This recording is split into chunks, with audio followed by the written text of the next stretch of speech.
Welcome to the Slop Temple. We pray this video helps. You start inside Bloodstrike with the menu open. Go straight to Settings and choose Display or Video so you can change visuals now. Once there, locate Brightness first, because it directly shifts overall luminance. Also spot Gamma and Contrast, which fine-tune midtones and edge clarity.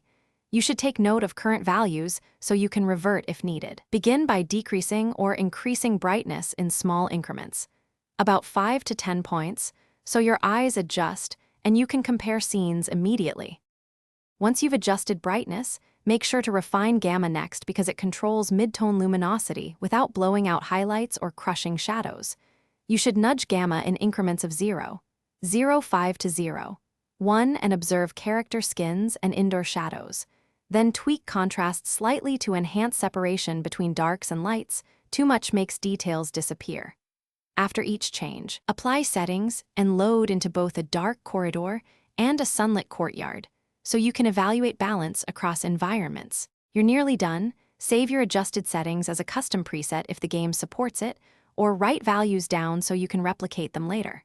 Once saved, play several rounds to confirm target visibility and frame rate impact. Performance changes might require dialing back effects. If colors look off or you see strobing, reset to defaults and reapply smaller adjustments. Finally, if bloom, motion blur, or post-processing masks visibility, make sure to disable those effects to stabilize brightness and clarity. Thanks for watching. Consider subscribing if we helped you.